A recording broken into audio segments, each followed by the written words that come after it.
On Metro Television.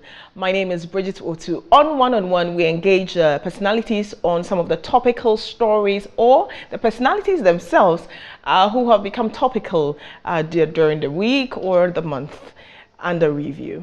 Today, my guest works with Raytheon Technologies, is the largest aerospace company in the world. He's also a financial analyst. Reverend Solomon BADU is my guest. I'm sure people are wondering, Reverend, what has Reverend got to do with financial business analysts? Why are you not successful in the ministry?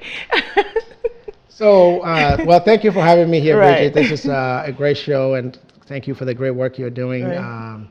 here in Ghana. So I started off actually in the ministry, which I still am. I'm licensed and ordained through an organization called the Foursquare. So my great grandfather welcomed the Foursquare to Ghana, which started in his property and then eventually moved it to Matayoko. And so I grew up as a little boy running around his house with some of my cousins. We all grew up there. And so the Foursquare was part of something we knew. So when I transitioned to the United States, I decided to join the Foursquare movement. It has its roots in the U.S., in Los Angeles, and it's a much bigger denomination in the U.S. In terms of denominations, the Foursquare is the fourth largest denomination in the U.S. So I positioned myself within the Foursquare to be able to do a lot of the things that I do in Ghana, because I was also trying to create a nonprofit organization that will help Ghana. And I believe that the ministry aspects is also critical to what I wanted to do. So that is kind of the reason why I have the Reverend, because I came out of that network. But okay. I also No, continue, it's fine. But I have other interests in life. I have other things I wanted to do with my life. So. And Reverend, that interest is what we are particularly interested in. Now, he's not here to talk about ministry. He's here because of our economy, and especially talking about financing. I know the economy is topical because things are really tough. The city has depreciated so much. Currently, it's around 9.95 on the day of recording. It changes, daily. It crossed 10 cities at some point. What exactly are we doing wrong? And you've also heard Fish has downgraded 3 banks in Ghana. And what does that even mean? What's the implications of that? We heard it when the country was downgraded to negative CC and everybody was screaming. When we were being negative, we were so pensive, and the government is pensive because they are going for an IMF program and they don't want such ratings to hurt them any further. But what does it mean to have banks like that also downgraded? And that's what I would need Reverend Solomon BADU to talk to us about. So I just I'm sure you've heard about the downgrading of the 3 banks. Just help us appreciate, what does that mean to say, okay, you've downgraded 3 banks in Ghana. What's the implications of that for the banks and for the country? So I would like to start off to say, so who are these institutions that actually create credit agencies, rating agencies? Yeah. So you have Fitch, you have Moody, you have S&P. Right. These are all Western institutions that have been designed by the West to make a determination on what the financial ratings should look like, or the financial market should look like. So Ghana happens to be in that bubble. So these agencies have created rating, just like you go to school. We have grades for somebody who gets A, you are within the range of, let's say, 100 to a 90. Right. B range is between 80 to 70, 90 to 80, and then it goes from 80 to 70 to C. Yeah. So if you are C, basically what it means is that you are not really that great, but you're in a position that you could work your way into a B or an A. Yeah. So that is the basic understanding of what these ratings are. It doesn't mean that Ghana cannot come back to an A, to a B or to an A. They could if you do certain things. So right now, the economy in Ghana is not doing well because there's mismanagement somewhere. Either it's coming from how our finance community is designed. In my opinion, I don't think that the way Africa is going, in addition to what Ghana is doing, following a formula that has been designed for us to play, definitely you're going to make some mistakes there. When you say the way it is designed, what do you mean? Who has designed what? So the design has been designed primarily by the West, and then now we also have the East, that it's very, very vicious in finance. And when I say the East, I'm talking about China. But when I talk about the West, I'm talking about United States, Europe, Canada. So, but mostly in the United States, because that's where we have our financial capital. So the big players in that world, they have a very specific view. They look at certain countries, certain continents, in terms of finance. There's a reason why even the World Bank is situated in the United States. There's a reason why IMF is situated in the United States. Out of the Second World War, all these institutions were created for a purpose. And you ask yourself, when these countries have issues, do you think they go to the World Bank or they go to IMF? No, they do not, because it's not designed. They are the players of that institution for us in this part of the world. So people like me... Why does Africa need that kind of institution to manage? Isn't it because we have shown over the years, country after country, that we are unable to manage our finances? So. We have shown that, but I think about it differently, because you have to change the institution. Okay. The institution of finance and economics, as I understand it, or as it is designed here, people focus more on the fundamentals. So you learn things in school about demand and supply, and opportunity cost, those type of things that you need to know to kind of give you foundational things. However, in the real world of finance, the basics is not going to help you there, because the people who are making decisions, they are using leverage. Our finance community in Ghana knows that. However, the reason they cannot get out of that is because the leverage is not on their side, and our economies are or tied to the global economy.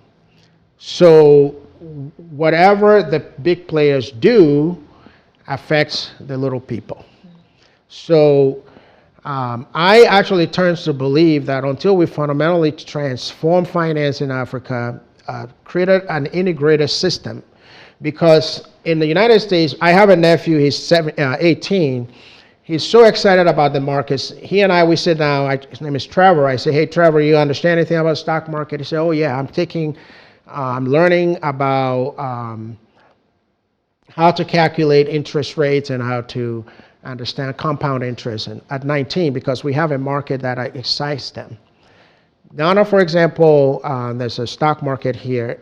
It's not exciting to the young people in Ghana because the returns are very little. But it was built in the 1980s. It has never been improved. Somebody needs to say to yourself, why do we have a stock exchange? Look at companies listed on Ghana Exchange. Me, if I look at those companies, I wouldn't put $1 there, because it wouldn't give me any returns. I put it in a US market or London Exchange or Asian Exchange, I'm going to get some returns because it's a robust market. Kwame Nkrumah in Ghana said the independence of Ghana is meaningless unless it is linked with the total liberation of Africa. So the Africa Union, all these institutions that we believe, even Africa Union, is funded by European Union. That fundamentally is wrong, and it's not going to help Africa to be free. Because if I am funding you, I get to dictate what you do, even directly or indirectly. So those are all the dynamics in finance that is playing against Africa and Ghana as well. Okay. So in terms of the ratings, when it comes out, how should we view it? Since you're saying it's designed to keep us in a certain box. So how should we view it? How should the banks interpret it? What's the impact on the banks? So the impact, I'll say it in two ways. So the first way, because I'm an analyst, I like to think of things from different perspectives. Right. So the first perspective is we have already been part of the global economy the way it has been designed. So you need to look at policies that you're implementing. How is those policies helping your economy to come out of the position that you are in into a much better position? So for example, recently I heard a brilliant idea from in Ghana that the Bank of Ghana is not going to be buying the gold that is mined here, and then the rest is not going to be sold to the world. Fine, that is a brilliant idea. I think it's good. But if you understand what I understand from the other side, as soon as Africa figured that part out, the West is going to change the rule. It's not going to be the gold standard anymore. They're going to use other things to give them the leverage, because they don't want you to be able to be free. They want you to come to IMF every year. They want you to come to World Bank every 4 years or in this cycle, so that they could keep giving you what they want with this high interest. So the banks have to look at, okay, which areas of investments that give us the more returns, and then we focus more on energy there, so that we can bring in more revenue in our system. For example, I hear people talk about data things in Ghana. How much engineering and data are they promoting? Actually, I'm even meeting with the president of a university today. Engineering is a huge part of development. I see very little of that here in Ghana. So if we are not producing engineering the way we're supposed to do it, it can also slow down how much finance that comes into our system. Many economies, like in the West and East, that is a huge driving force of the economy, in addition to finance.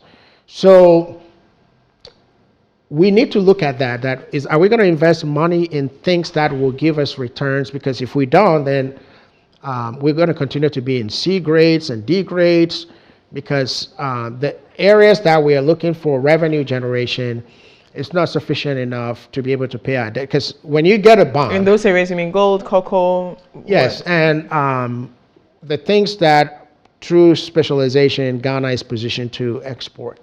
So cocoa, gold and diamond and all the other things that we have. And because we're also not doing things with value added, so a lot of the products that are going into the West and East, we don't know how to really package them well to create value for what we deserve. And also in the global market, if you are, who are the dictators of the global markets? Because we don't have Africa integration, which goes back to what I said earlier, you have to create a bigger market. There's 1.3 billion people on this continent growing. There's no reason why Africa at this point in history shouldn't have its own markets. There should be a reason. The system itself is set up in a way that makes it difficult for Africa to have its own market. It is set up difficult, but in everything you can figure something out. So what has other people? I studied the rise of China. 50 years ago, nobody respected China anywhere in the West, and they came up with a formula. They were sending students to the United States and Europe in numbers. They have the largest student population, international student population in any university around the world. So, but what did they bring them to do? They were studying STEM education and finance. So after 50 years, you produce a generation of a lot of people who are very high-skilled problem-solving people. So a team, there's an investment bank in the U.S., Ray Dalio by the name Bridgewater in Connecticut. They went to China, help with the building of the Chinese financial institutions. Today, the Chinese banks are bigger than our banks in the U.S. They are bigger than Morgan Stanley. They are bigger than J.P. Morgan Chase. Wow. They are bigger than Wells Fargo. They are bigger than Bank of America. How did that happen? Is because they are producing problem-solving people. India is doing the same thing. They are following the patterns that China has put in place. Every family in India today, you can find one engineer there. When they send their people to the West and the East for education, they are in the STEM area, sciences engineering problem solving. So they can even solve some of the complex math problems in quantitative maths we have on Wall Street. Over 40 years, you're going to produce a mass group of people who are problem solving, and they can disrupt the market. So that's what China has done. They now understand a lot of the things the West knows. So it's a threat. They did that by cutting the West off. Because they have the people who think like that. The people that can solve the problem. But in this case, even our national budgets, over 60% of it is dependent on aid.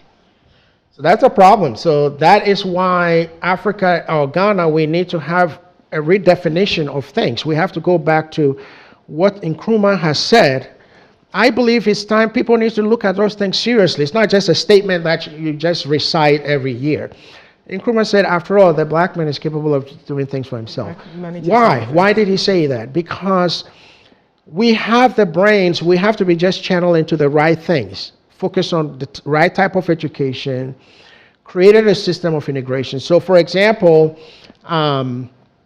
if on the global market, if Ghana takes the gold or diamond to the global market and America say we don't want it, or Britain say we don't want it, if you create an African market, then it becomes competitive. So you can move it to Tanzania, you can move it to Egypt, you can move it to South Africa, because you have a large number of people to create that market.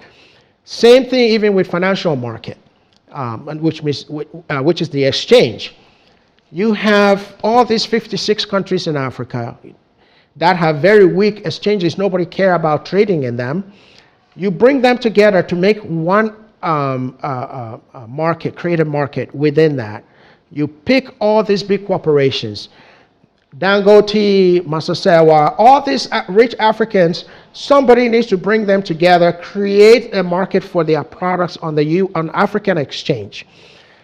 When you do that, it's going to now wake China and the other big players up and say, hey, these people are now coming together, have their own markets. Because if now I bring it to the global market and you say you don't want it, South Africa want it. If South Africa doesn't want it, Tanzania want it, Tanzania doesn't want it, Kenya wants it, or Ivory Coast want it. So we have the land, we have the people, it just needs to be channeled in the right way. Africa needs to create its own market to make it competitive, because in the business world, there's something called leverage. It's very, very important. And that is what United States and that can only happen, that leverage, we can only get it when we are together. Yes, when the dream of a United States of Africa is realized. Yes. So the disintegration we have now works to the advantage of the West. So everybody or the seeming disintegration, I should say. So this integration we have is a fake integration, because we are not using Africa money. I want to see somebody in the business community convince Dangote or Masasewa or some of Africa 1%, the rich 1% in Africa, to start paying off that building in Ethiopia, the Africa Union building that was funded by the Chinese. It has to be given back to them. Second, the funding of that whole Africa Union, it has to be funded by the Africa rich. We have rich people here. Somebody needs to know how to bring them together so they can fund to bring pride. As an African, if I go to an institution that represents my Africa that is actually funded by someone, how does that give me pride? Knowing that that is not my money. Those people have actually exchanged it for land. In Ethiopia, they are growing food here. Even this country here in Ghana, Chinese people come here, they are making, I just met a guy in the place I'm staying, British guy who is flying a helicopter in the oil industry here in Ghana. So we have a conversation. I said to him, hey, what are you doing? He said, oh, I'm making money here. I'm flying a helicopter from on the oil fields, going to the waters, and then they come back to the shore. And I was like, why is there not somebody going into aviation in Ghana who can do this? And then this guy is from UK, because he's a white guy, he has this role. And I'm sure he may even have some technical skill that somebody here probably doesn't have. But if we have better aviation schools and engineering programs, you're going to produce those type of people. And then you're not going to need that guy to be here. So that is how one of the ways you close those gaps and create more revenue for your own people. Because now he's going to take all the money. In my mind, I'm thinking, okay, he's going to wire all this money to UK, London. That is better for the UK, not for Ghana economy. So that's an example. If you multiply that by 100 people, that is going to be millions of dollars that is leaving these shores. Okay, what do you see, from what you see, what do you see as the biggest challenge to achieving the United States of Africa? What has been the biggest challenge? There has to be a way of cooperation. So cooperating with each other, seeing that a collective Africa is the only way that we can make the strife that we are trying to come out of. Because right now, Ghana economy on its own is small. I live in Illinois, and the economy of even the company I work for, our revenue in the year is bigger than the GDP here. So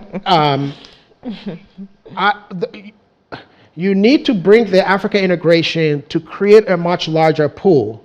So there's power in unity. Even biblical things talks about that. It says, where two, in the power, you and somebody, there's more power in 2 and 3.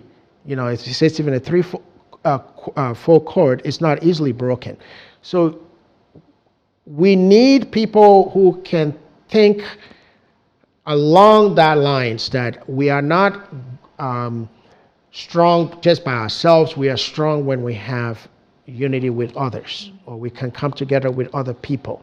So Ghana doing well, that's why Nkrumah said the independence of Ghana is meaningless unless it is linked with the total liberation of Africa. So what he was trying to tell us is that Ghana by itself cannot make it. If your neighbor in Togo, South Africa, Cote d'Ivoire is not doing well, it doesn't help our economy. So we need them to do well to be able to bring the collective strength that we need to move forward. And we need to change your question, going to your question. Yeah. We need to change the way we think about other peoples. Let's say in Africa we have Francophone, Anglophone. We need to see ourselves as one people, because even people in the West, sometimes they see you like that. They say you are African. Call Africa, yeah. So why think Ghana, it's one country. blah, blah, yeah, blah, blah. And it is one country. Before there was all this division on the land. So we need to look at that. And then 2, we need to find the African Union, if they can work on bringing more African wealth, 1%, into generating things that will help them to spread things about the integration, which is creating transportational systems that is much easier to move products from one place to another, supply chain, all of that. If you are able to bring that together in terms of how we are thinking about solving the African problem, it will reduce the dependency on all these places, because now you have people who can actually buy your products at a much better rates than when you are marketing it to people who they know you can't sell it to your other African neighbors. So if they give you their price and you don't want it, then you just lose everything, or you have to lower it to sell it to them at the rate that they want. So that type of thinking needs to change. We also fundamentally need to change the education system in Africa. It's not helping the African to think critically about issues, because it was designed by for a colonial master and a servant type of education.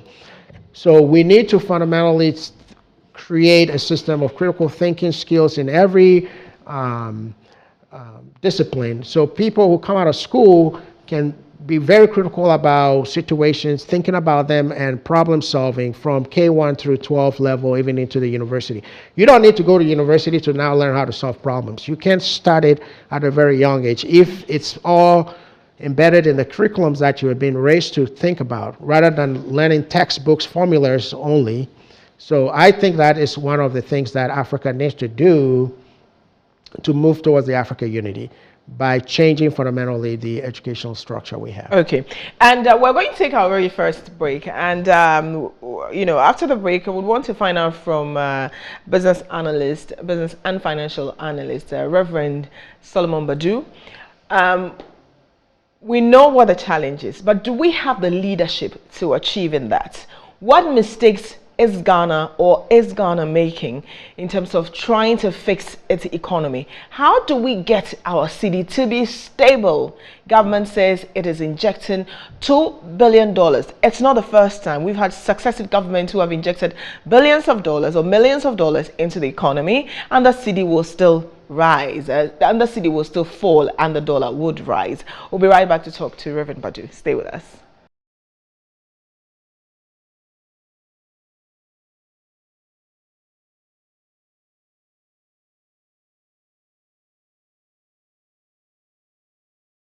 Welcome back to One on One. If you've joined us, we're live on Facebook.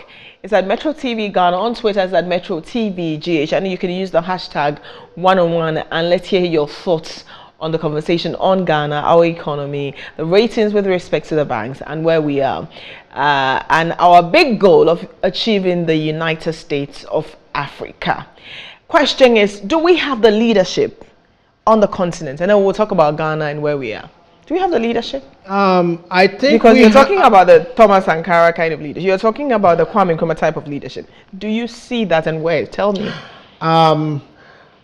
I do think that currently Africa, or Ghana particularly, needs to have a change of direction in terms of how we train leaders, because what I see here is that people think that, when you have a political position, that is leadership. But political position is just one aspect of leadership. Leadership should be in every sphere of life, because it's the collective that makes things work. So your home there should be leadership there, your place of work, your school, and then also your institutions. So I think that what is lacking is not just in the political realm, it's more so broader than the political realm. It's more of leadership, failure of leadership. Even in the church, there's a failure there, because they are not positioning to be an advocacy the way it should be. How has the church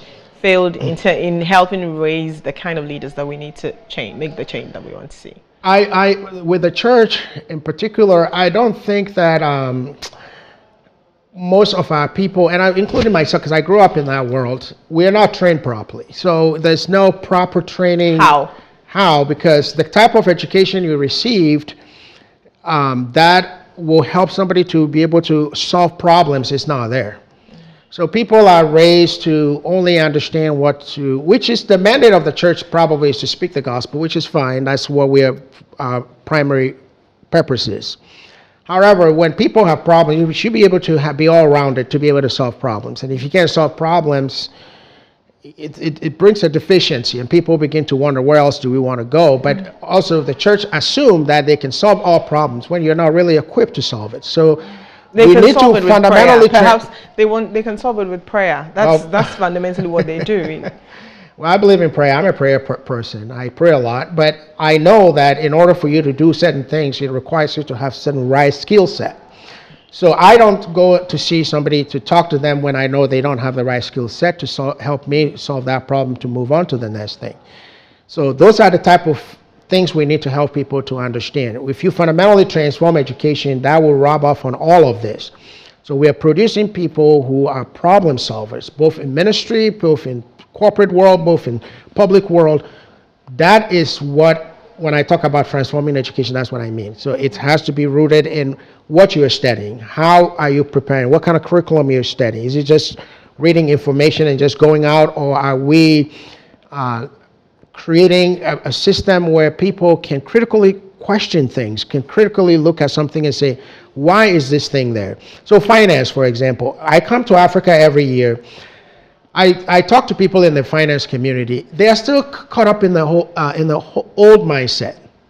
And I'm like, if you can't see finance that in the context of Africa. When you say they are caught having their old mindsets, what do you mean? The old mindset is that finance was designed for us. So finance is just allocation of resources. So how you properly allocate things, that's how it is. So we have the fundamentals of what you need to know in calculating interest rates and ratios and things of that nature. But is that going to help you in a real world when somebody who is very highly manipulative thinking about what strategy are you putting in place? So, for example, you figure one thing, somebody in your back sees what you figure out, and they bring a disruptive idea to make you go work for something else, and you keep working at something, you never get to the end. Common sense, critical thinking should tell you, I need to stop that thing happening in my back so I can see clearly to solve that problem. So in finance, I come here, I gave a lecture even at a finance school here. They are studying things that is fundamentals. It's good, but I said to them, this thing is not, you're not going to be able to take on a guy on Wall Street because you don't understand. The people in that world, in my mind, they are more dangerous than the witchcraft in Africa. I like that. So I tell people that jokingly, I said, because it's the type of thinking that you need.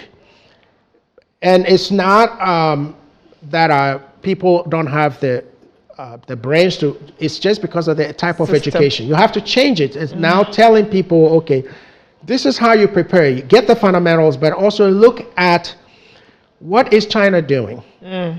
What is the West doing? So we're still stuck with old books that are not solving modern problems. We're still absolutely. It's not solving the education. Yeah. What is the essence of education? We are telling people for example, in Ghana, the business community is not tied to the manufacturing and the business schools are not tied to the business community. Right. So you send somebody to University of Ghana or any of the universities here, they graduate, they've never even they don't even understand real business world, what it is like. So then you tell them, go solve a problem. When I went to business school in the United States, I have access to a lot of opportunities in the industry. And I get to decide, okay, because I've seen all these things, okay, now it gives me an opportunity to say, okay, this is where I want to go. This is how this things is done. I remember my first day in business school, Northern Illinois University. I was reading books by Steve Jobs in my class. This is a textbook. And this guy, before he passed, these are real people. And then even in our business school. And you know what he's done with Apple. Yes. Yes. I went to Chicago, CBOE, downtown Chicago, in the trading floor. I was seeing what real traders do. It's connected. Not I'm sitting in a classroom reading a textbook. I saw what the CBOE is like, and they even tell you finish school, you're gonna be a part of this. If you work hard, you network yourself into it. So same with manufacturing. How many people come out, we say they should go be entrepreneurs. They don't have access to capital. They don't have access to the financial community because one, we don't have financial institutions that have great net assets. So when you look at finance and banking, when I even look at the Bank of Ghana, their net assets that we have is so small in terms of playing it in the global finance. So people have idea, they go there, the ideas probably is going to die in the parking lot because they don't even have the money to fund it.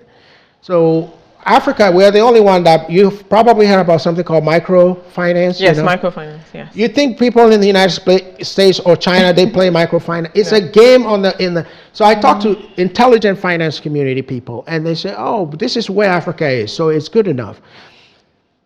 Meanwhile, we've been doing microfinance for now over 20 years. It's not going to be our identity. We need to change that to become part of big thinkers that a young guy, I have a guy in my area, now there are kids in the United States who don't like school, but they're very smart. They don't like to go to traditional school. They go to Silicon Valley, they pitch them with other investors to try an idea for 1 year. If the idea is great, they get the funding, they don't get to go to college, but they can create something meaningful in the markets. We're still doing that here in the micro level because we think that is what we have to accept. You don't have to accept that. A generation of Africans needs to come and say, I don't accept this. I don't accept going to IMF. I don't accept going to World Bank, a financial system that somebody designed. I follow the Feds. I follow things from the Treasury. How, the people who are making these decisions about what should be in these institutions.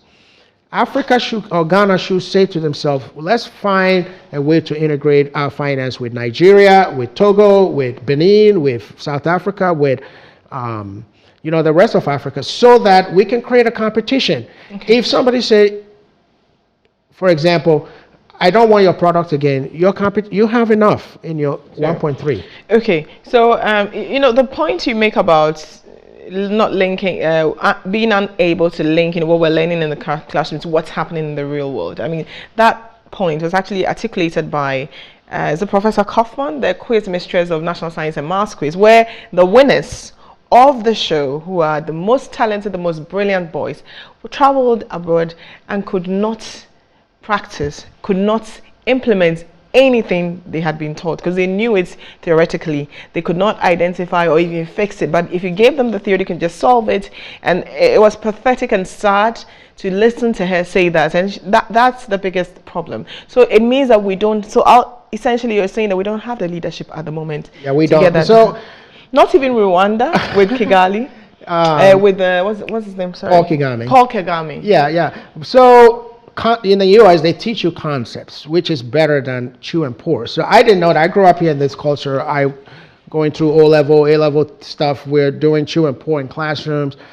Then I went to the United States. I realized that actually learning concepts is much better, because you get to use concepts to solve more than one issue than just doing one thing. So I work in finance, but now I work in aerospace. It's the same thing. I transfer from one industry to another using the same idea concepts I know. But what if only thing I know is to do one thing, then you're stuck with all the other things in the world that you could do. So part of transforming Africa education, Ghana education, is to go towards concept learning. People learning things and schools like Ashesi University, that's what they are doing. Brilliant idea. They are producing students who are critical thinkers. They understand how to solve complex problems through concept learning. Academic City, they are on that trajectory as well. And we want more of that. So when people come out of school, they can actually be more useful. There's nothing good about you being an engineer or a scientist that you only are good on paper. It has to be solving real world problems. Okay. What is Ghana not doing right in respect of arresting its CD? So in my mind, there are several things happening here. Okay. One, we don't have the right players who are in the right seat. So you have people, because having financial credentials like I have an MBA finance, I have a credential in the financial markets. Those is just the fundamentals. You now have to look at, when I was, I have friends in the mainstream. I live a mainstream life in the US, so I understand the thinking there. Inside Wall Street, inside the financial markets, what are people really thinking about when they look at situations? We need to have players who look at the issues from that angle. Because we don't have the players, they're thinking, the IMF changed some rules. They're going to continue changing rules. It's not going to end now. And because it's a practice, you figure out one thing out, they're going to come out with the next.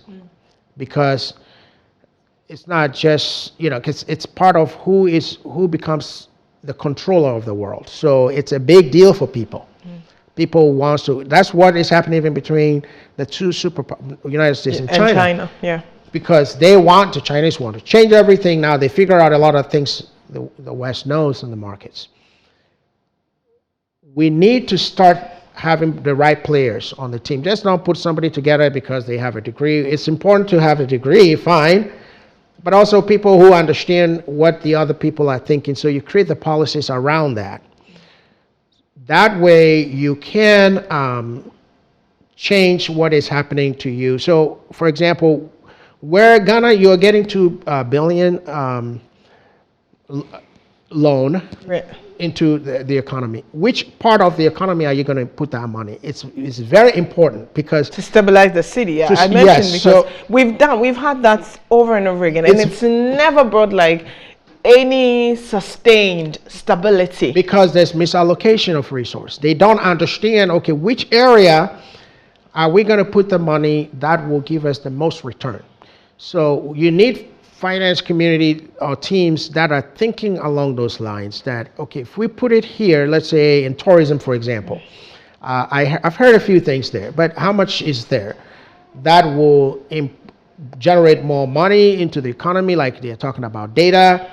How much money is into data? How many, I'm a data scientist too, by trade. I didn't bring that up, but I do a lot of machine learning stuff, SQL, and different things in programming. If a lot of high need areas, if you put money there where people can solve complex problems, engineering, for example, is huge, huge, huge, huge, huge. I can't even say it enough. If Ghana will put money there, produce more engineers, so where I'm staying now, in order to turn on the electricity, the lights in my bathroom, in my hotel, I have to turn it on outside somewhere. It's like in the corner. Why? Some engineer did it, but it's poor engineering. It has to be done inside where I am. I don't need to go outside and turn on the light and then come use here. So if you have more engineer, you keep bettering and bettering, making it more efficient for our people. So that is just one area. But I believe that if Ghana will put money there, we produce people who can do things, construction, better even with drainages. You know, you look at why do you go to the West for vacations when you ask yourself, some engineer put that there. That engineer also was put under accountability. Say, if you do this, where I work, it has to be done. I was telling my friends, you have to have 3 layers of inspection and on one project, because when I work on aerospace, if this thing is going to go on an aircraft, we don't want an aircraft coming down, so it has to be done that. So we need all of this, finding the right people on the right bus, making sure they are thinking beyond themselves, looking at Ghana problem beyond yourself, beyond Africa. What can we do so that players on the other side, because the other side is not waiting for you. They're not waiting for Ghana to catch up. It's okay, but this is what we have. Currently, we have a crisis on our hands. Our city has depreciated. I think last time they pegged it over 30%, 36 something percent. I think there's an international analyst who even pegs it at over 50%. Yeah. And businesses are struggling. I mean, things are just going up, up, up. What do we do in the short term with what we have? How much impact will the $2 billion really have on the dollar, on the dollar CD stabilization? So I think it's a question that you can answer in multiple ways. Right. But the immediate solution is like, look for the industries that generate the most returns. So in the short term, you're doing those things, putting money into areas that when you do them, because this is a debt that you still have to pay because the interest rates keep changing. And even if it's a fixed interest rate, based on inflation, you're going to have some adjustment somewhere. So you want to put them in the industries that generates the most in Ghana. That way it will get you out of the water so you can actually get your head up a little bit. Then now look at key industries for Africa development or for Ghana development, which are in areas. So in my mind, I believe that when I look at Ghana from that angle, the STEM area should be the area Ghana should be putting most of his energy, technology, the sciences, and even finance, so that you can produce financial minds that are very, very, very sharp in understanding the issues at hand, not just the textbook are smart, but understanding what is out there is coming after you and how to combat them. So that, in my mind, is what Ghana is going to need in the short term. If they can put it into areas that will give them the most return. Okay, but the government will pride itself when it comes to technology that they are investing a lot, and this is how they do it. They'll introduce an app to go and register your SIM card. We've introduced an app. We have a centralized system at the ports. Is that kind of technology? When you say investment in technology, what do you mean? Explain that to us, because I don't think introducing an app is solving a problem to register your SIM. So I want you to explain, when you say investment in technology, which... So I'm talking about institutions. So right. Our University of, what they call it, KNUST, they have a technology department. How much money goes there? How much opportunity is given to students to try out an idea, to make things that is going to be more relevant to the 21st century, to our way of life, even in aviation or in automobile or in computers, whatever. So we need to put money into institutions like, for example, even Academic City. I'm not here an advocate for them or anything, but I heard in Ghana the research was made that most families will pay money to go to business school than to go to engineering school. So in this case, if you build an engineering program like what Academic City has or Chassis has, they are not getting the first hand or the people who should be there to start with. So it doesn't help the general technology world to produce the people as they should be. Okay. And the world problems, as we understand them, they are very complex. So you need actually more of these people. So the federal government should put the money there. If the institutions themselves cannot do that, because people are saying, well, I can't send my child there, I don't have the money. So there should be a subsidy coming from the federal government to help them to bring those people out so they can do the thing. So I'm not talking about just app, but app can be a part of it. If somebody in Ghana can make app, fine. But technology world is bigger than app. You need to actually know how to create other things like machineries and big investment things like automobile, airplanes. All of these things already happening in some part of the world. It's not new, but it's not here. I don't see any vehicle here that is Ghana made. I mean, we can assemble things here. So we have assembly, yes. Yeah, we have assembly we can plants. assemble things here, but I'm talking about the advanced engineering that goes into making the huge components like Raytheon Technology does for spacecraft. Just yesterday there was an exhibition in Florida of a space thing that took off. It has Raytheon engineering in it.